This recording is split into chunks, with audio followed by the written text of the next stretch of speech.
Hello and happy fall equinox. This is Molly Reamer with your Rituals of Returning video mini ritual for this week.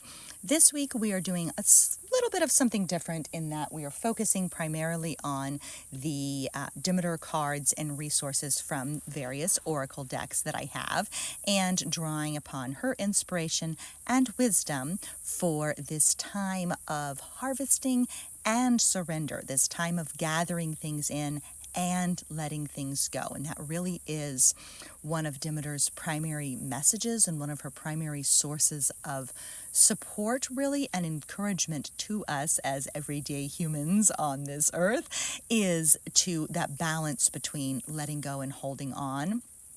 And that balance between harvesting and surrender, between gathering and releasing, between harvesting and sacrifice, really. So this is a perfect time of year to consider what you are gathering, what you are releasing, what you are harvesting, what you are surrendering or sacrificing, what you are receiving, and what you are releasing. So lots of things to consider here. We're actually going to start with not one of the cards, but from the little section from Goddess Days, Daily Nourishment by Nancy Blair. You can find the book by itself. This was part of a kit called Goddess in a Box that was discontinued quite a long time ago. A lot of the copies are very expensive on Amazon, but you can sometimes find the book without the kit for a reasonable price. And the kit itself, the book is perfectly fine as a standalone product. So if you can find just the book on its own, it might be worth getting. It's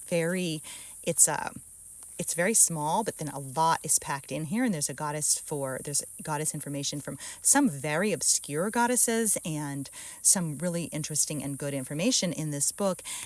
And so it's daily meditations. I will say that I do get bothered as a consumer by the fact that there's no index or table of contents. So, for example, to find Demeter, I literally had to go through every page till I got to page 281, and then I found her. And that's definitely a challenge. But anyway, still worth it.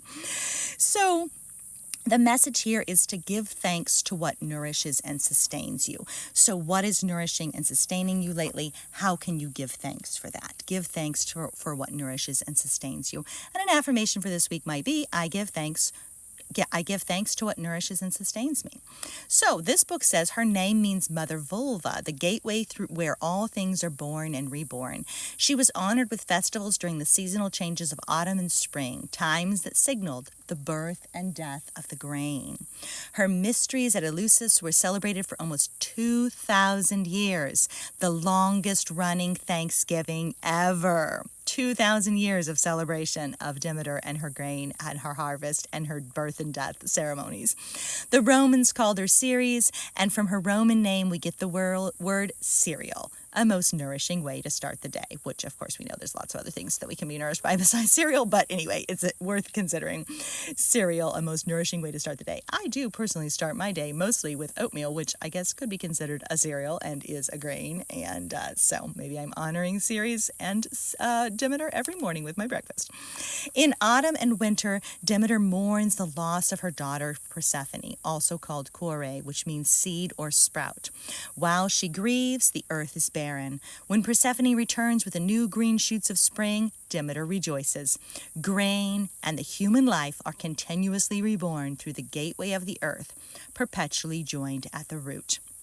The myth or story of Demeter and Kore, of fullness, loss, and return, is also a lunar myth, and that of the triple goddess, maiden mother of and crone, these powerful rites of passage.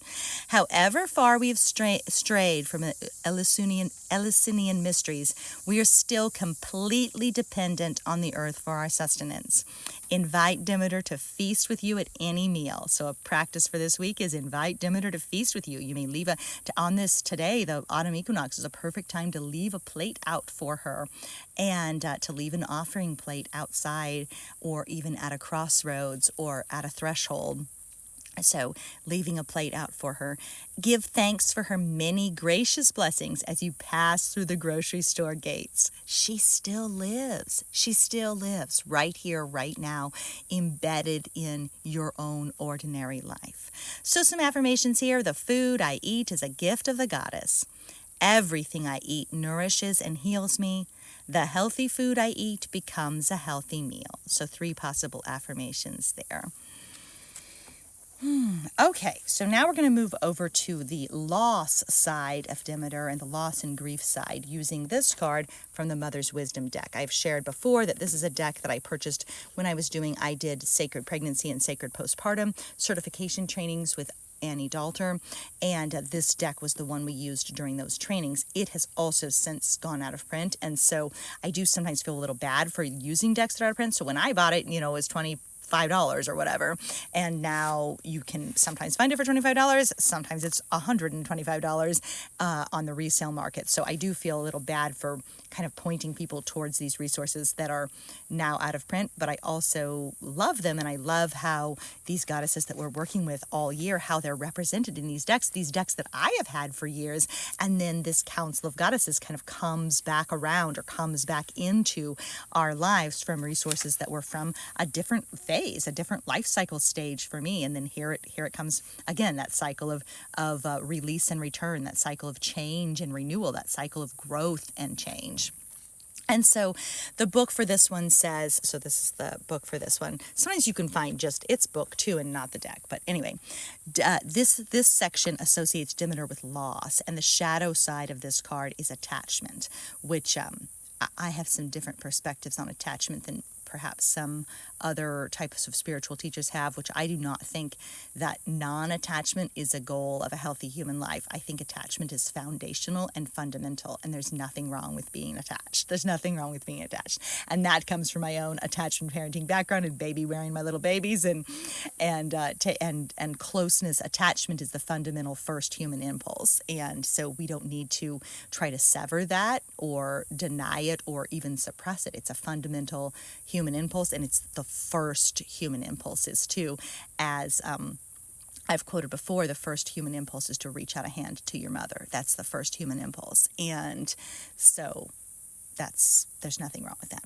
So a little quote from the beginning by Tori Amos: I held hands with sorrow, and I danced with her, and we giggled a bit. I held hands with sorrow, I danced with her, and we giggled a bit. Demeter, the goddess of agriculture, abundance, and fertility, also presides over the underworld and the dead. And that's what, as I shared in a guided meditation with the Goddess Magic community, that is one of the pieces of her story, is that Persephone hears the cries of the dead and says, we're not taking as good of care of the underworld as we should because we're so focused on the earth and what's growing on the earth. Who's going to listen to the underworld? Who's going to go help these souls in the underworld? And Demeter basically says, I need to take care of the earth and the people who live on it and the growth here. And so Persephone says, I'll go to the underworld, and I'll care for these souls that need help and guidance. Okay. So her watch brings bountiful crops, rich soil, and trees that hang heavy with fruit. But while she brings life, she also bears it away. In ancient Greece, those who had crossed over were called Demeter's people. This primordial earth mother comforted the dead, receiving them back into her ample bosom. As a mother, Demeter is no stranger to loss. Her own story unfolds dramatically as Persephone is swallowed by the earth and forced into betrothal with Hades, the god of the underworld. Demeter, unable to find her daughter, is driven almost mad with grief. She embarks on a frantic search that lasts for 9 days, or a symbolic 9 months of pregnancy, perhaps. Finally, naked, hungry, and bereft, she is reunited with her daughter when Persephone's father, Zeus, strikes a bargain with her abductor.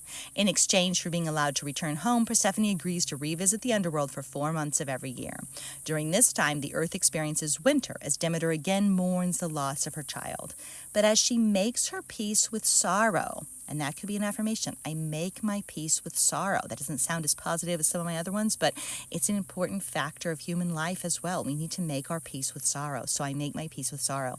As each season prompts us to make our peace with impermanence. Another affirmation, I make my peace with impermanence. I make my peace with impermanence. When Demeter shows up, you may find yourself in a tug-of-war between separation and attachment, grief and acceptance. Demeter embodies the fate of all mothers, devotion to one's children in the face of inevitable loss. Miscarriages, the loss of a child, and serious accidents loom large in our psyches as worst-case scenarios. But even the most innocuous milestones, weaning, walking, driving, going to college are tinged with sadness, as they are harbingers of our children's ultimate independence and departure from home. As the grief we experience in these times ferments, it teaches us that darkness can be surprisingly fertile. I embrace the fertile darkness, another affirmation. I embrace the fertile darkness. It wakes us up and it plunges us into surrender. So I'm going to go with another affirmation here too. I plunge into surrender. I plunge into surrender. The Greeks saw winter as a metaphor for the inward journey necessary for transformation. This is one gift of grieving. We go into our private underworld of loss, beyond time, suspended from the day-to-day.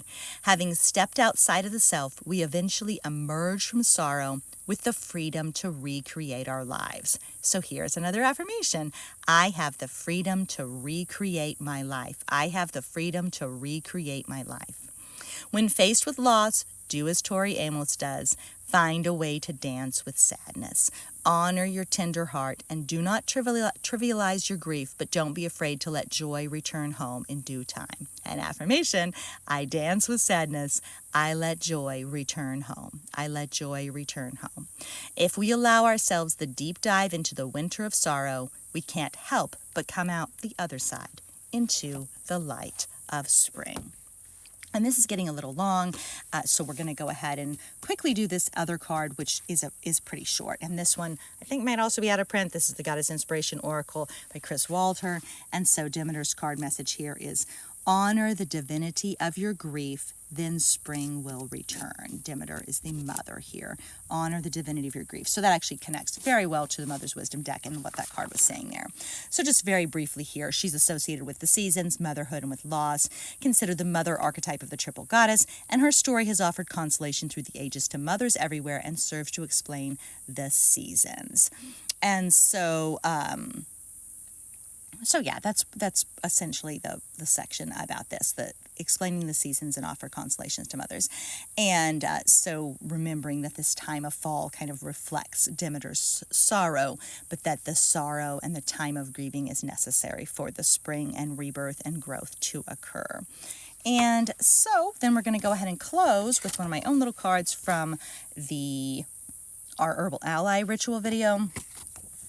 And the Goddess Magic community members get these little cards as a set. But this is a closing little prayer blessing for us. And I did not intentionally make it kind of look like this. The words look like this little goddess, but they kind of look like a little goddess to me. And that's kind of fun. So may you have the fierce courage of Demeter to seek what you need, to demand your own healing, to pause the world if necessary until your soul is whole again.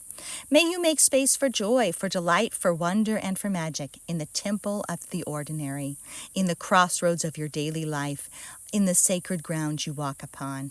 And may you always remember you belong here, you are held here, you are home here, in your own precious life, in your own beating heart, in your own sacred becoming. Blessed be your nurturing, blessed be your wholeness, blessed be your magic. Thank you so much for being here. Keep living your magic, everybody. Bye-bye.